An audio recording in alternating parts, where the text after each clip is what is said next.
Hi, I'm Willie. And I'm John. And we are the hosts of Grow, Cook, Eat. And it must be summer because we have a bonanza of tomatoes. It's very exciting because we are going to make a great pasta today with a no-cook sauce. You don't cook the tomatoes at all. And I'm also, before we get cooking, going to give you some great tips on how to grow super delicious tomatoes. All right, well, let's get going. All right.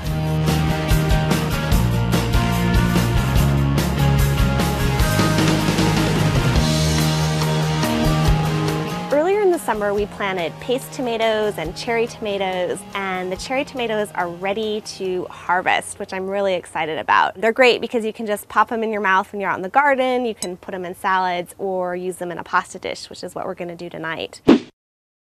And with tomatoes, they're easy to care for. You just want to water them to keep that soil consistently moist. And then you also just want to fertilize them occasionally because they do need a fair amount of food because they grow so big and so fast in such a short amount of time. So harvesting tomatoes, pretty easy.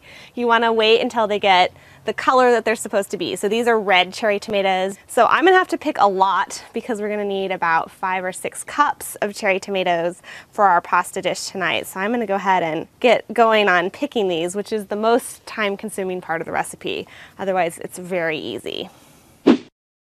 I love this recipe because it is so dead simple. The very hardest part is just slicing up all the tons of tomatoes. Basically what we're doing is we're making a no-cook sauce. We're going to combine all the ingredients into this bowl and then just put the pasta on top after it's cooked. So I'm gonna start by putting the juice of 1 lemon into the bowl and a ½ cup of olive oil. And I'm gonna whisk those together with some salt, just to kind of emulsify it.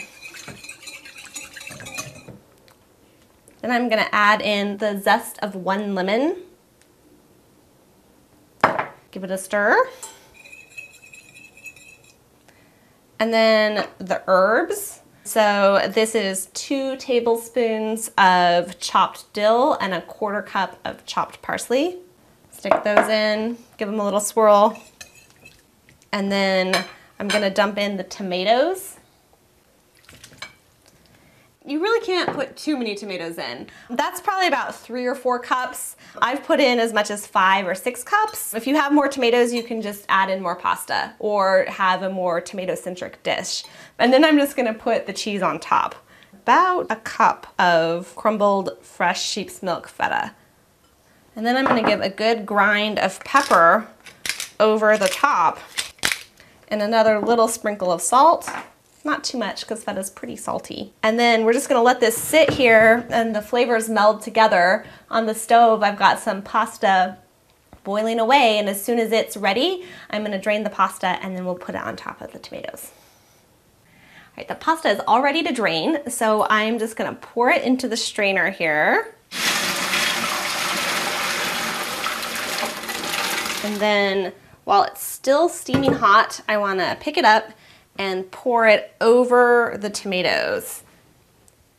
And then I'm gonna spread it out with the spatula because basically what I wanna do is kind of make a cap over the top of the tomatoes and the cheese, and the heat from the pasta will soften up the tomatoes and the cheese and just make it really delicious. So we're gonna leave it there for about 2 minutes and then stir it all together. All right, now the pasta has been on here for a couple minutes, so I'm just gonna give it a good stir, starting from the bottom and then turning those gorgeous tomatoes up over the top. And so we're just gonna give this a good stir. This pasta tastes good now when it's warm or at room temperature. And I'm just gonna give it a taste and then add a little more salt and pepper if it needs it.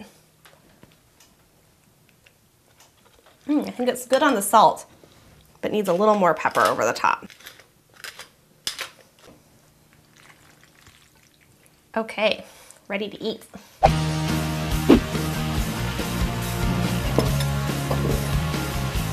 All right, well, I'm first of all impressed that you managed to use so many tomatoes in this recipe. I like this recipe because you can really mix and match. You can put in different herbs. You could even maybe a little red onion would be good. Yeah, I've used basil in the recipe. It's kind of more of a technique than a recipe, really. It's good too because it keeps well, so it's nice. You know, you could make a big batch of it and take it for lunch a couple times during the week, or you know, just eat the leftovers. You're saying I can't go out?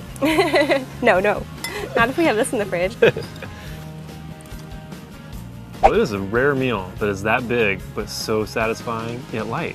Yeah, I mean, I think when you don't cook the tomatoes, it's really fresh, and also it really allows the flavor of the herbs and the tomatoes and lemon to shine through. Yeah, it all came together in the bowl, and I loved every bite. Yeah, it was delicious. I hope you enjoyed learning how to grow delicious tomatoes in your own backyard, because if you grow one thing, I think it should be tomatoes. And we loved having you with us all season, so thanks for all your comments. We try and incorporate them into every episode, and we appreciate you being here. Yeah, and if you want, over the winter, please do tune in to my blog, diginfood.com, where we put up photos of our garden and, sneak peeks of other gardens and lots of recipes. So we'll see you next time.